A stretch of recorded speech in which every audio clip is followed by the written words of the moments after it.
It's time. Imu the Devil has finally been revealed. The cover page of One Piece chapter 1179, titled Nerona Imu Descends, features Yamato, Tama, and Ace hanging out with the mountain god and many young boars. Imu just declared their decision to leave the Holy Land for a brief period, and now the five elders are reacting in disbelief. Within the Hall of Power, they hope that the Great One wasn't planning on personally going to Elbaf.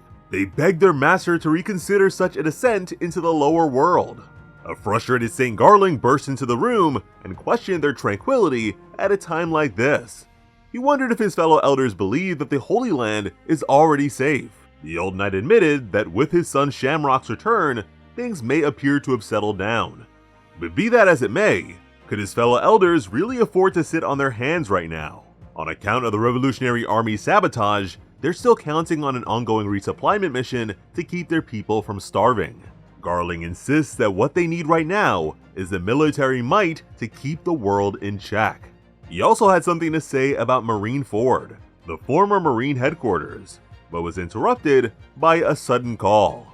Holding the transponder snail, the Elder was hit by the hungry wailings of their newest celestial dragon. The gluttonous Vegapunk York was throwing a tantrum over the lack of food inside the Holy Land's power plant.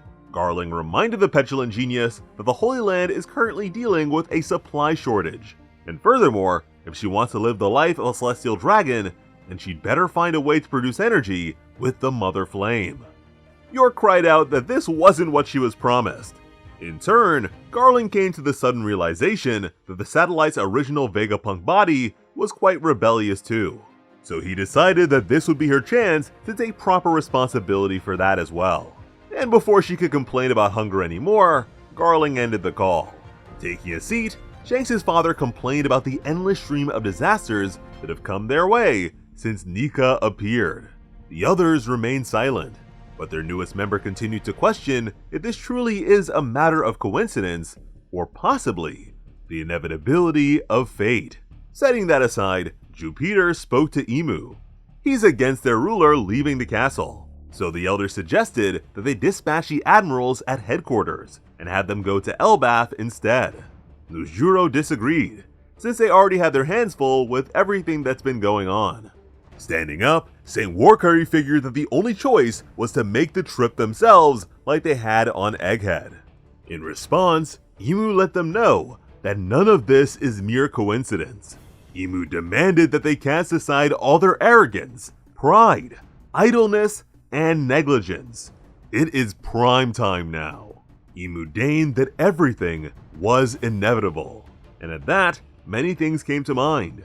Rox's declaration that he would return, Roger's final words that sparked the Great Pirate Age, the birth of the ancient weapon Poseidon in the form of Princess Shirahoshi, the theft of Nika's Devil Fruit by an estranged celestial dragon, the final resistance of King Harold, the revelation that Loki, King Harold's son, was a captain of the ship that sailed through foggy waters, Whitebeard's mortal protection of a certain pirate, Monkey D. Luffy, the emergence of the pirate Marshall D. Teach, and the pronouncement of a dreaded traitor's name from one of her descendants.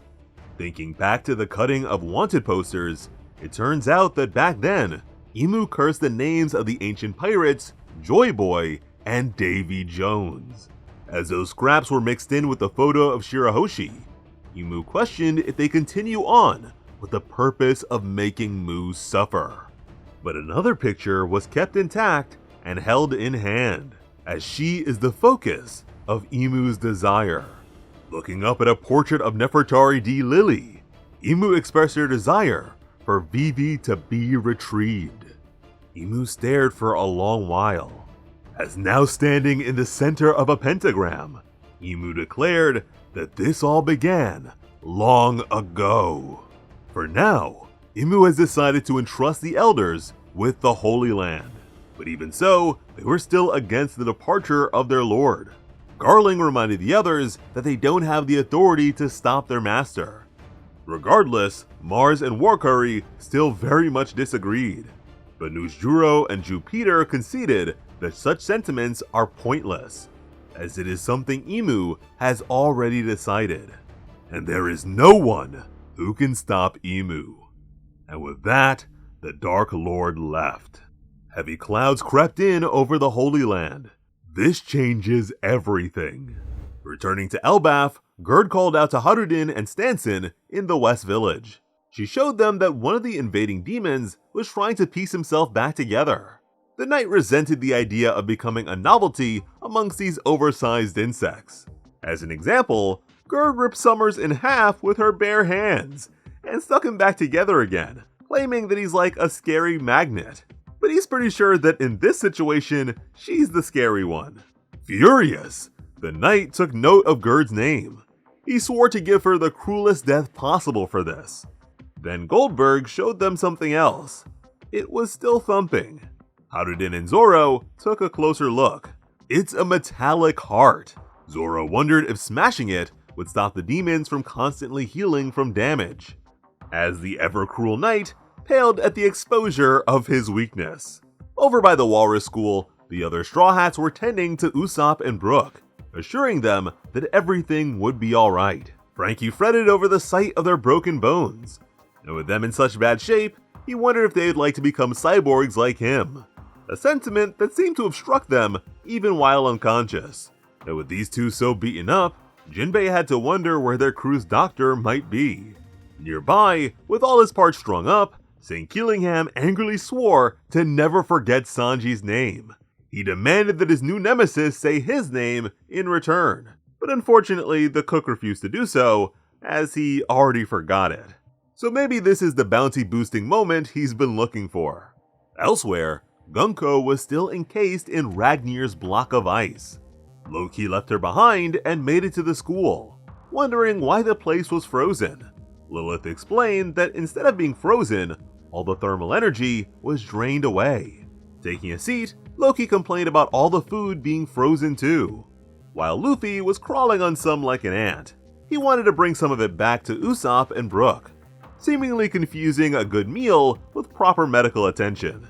But before tending to others, Loki suggested he handle his own messed up situation first. Turning to the giant, Luffy asked if the girl Loki froze is dead. Loki explained that the freezing is instantaneous, so she's still alive, and Ragnir's the only one who can thaw the ice, so there's no need to worry about her escaping, as Ragnir chittered with a mouthful of food and agreement, as if these two needed to be any stronger. But that fact about Ragnir's power might explain what happened to the Galela, those ancient giant shipwrights that are frozen on Punk Hazard, and why Loki will need to be the one to free them. But outside, Nami and Zeus suddenly noticed something. Nami broke into a cold sweat, uncertain of the cause. Then a geyser of darkness shot upwards and gave her ample reason to fear. The giant of Elbaf questioned what was going on. Bizarre black smoke was rising up into the sky, and it was happening all over the place. Terrified, they all looked upwards. A colossal pentagram consumed the heavens and hovered above the castle. Nami called the others over to take a look. Frankie mentioned that the trees are reverberating, while Sanji was just happy to be called on by Nami. The occult circle was accompanied by an ominous beat, one that quickly unsettled the island's inhabitants. The drums intensified, and the giant homes sprang to life. It was like a nightmare. The children ran out of the now sinister enclosures as the beat ensued. Then the trees became demonic, swinging to and fro despite being engulfed by flames. The oppressive sound of drums overtook the entire area. Then, a tremendous lance of black lightning descended upon the ruined castle, causing it to swell. Children were knocked unconscious, and giant warriors had to shield themselves. This is as bad as it gets. Zoro gritted his teeth while sensing the abundance of Conqueror's Haki. Luffy and Loki snapped to attention when they sensed the power coming from the castle. Loki recognized the Haki as being the same one that they felt before, as Luffy, still in his deflated state, looked out towards the source. Then we enter the castle's throne room. Imu's regality has been replaced by a sudden fit of hacking and coughing. The ruler spat up blood. Shuddering, the figure caught its breath. Then things began to change. Imu called upon even more power. Their body began to shift, and that very power erupted outwards. The castle was blown apart! Elder Ja Rule was accompanied by Dory and Brogy. He demanded to know who was over there. The pentagram faded, but the power remained. The trees and wooden enclosures continued to cackle. St. Keelingham couldn't believe his eyes. It's the Great One! St. Summers was just as astounded. It's unprecedented. The Great One has come personally. The giants noticed the lone figure on the triangular roof of the castle. We are then introduced to the creator of the world government itself, one of the first 20, with the power of the devil's fruit, the biblical bully, the darkest cloud, the king of the world, Saint Neroma Imu. The advent of the king is finally upon us. Imu has finally been revealed. And he seems to be partially transformed here, so this probably isn't his usual appearance. But the fact that he's bleeding tells us a few things. Firstly, that his time here is limited, so despite his overwhelming power, there will still be a safety net in place. It also serves to explain why Imu usually refrains from doing this sort of thing personally. There's also the fact that Joy Boy and the others, despite their defeat, managed to deal meaningful damage to this guy in the past. Furthermore, this lines up with what an imprisoned Doflamingo said just before we were introduced to Imu for the very first time, that power has a short shelf life and goes bad quickly. And upon closer inspection, Imu's weapon looks pretty unique. It may not be a black blade, but is vaguely in line with something that was once possessed by the ancient Moon people. Usopp really needs to be careful what he wishes for. I'm eager to see what this ancient villain can accomplish in a short amount of time, as Imu definitely looks like a force to be reckoned with, and presumably, this is just one of many forms. Whatever the case, let me know what you guys think about this reveal in the comments. As always, I'm Slice of Otaku. Thank you all so much for watching and have an awesome day. I love you.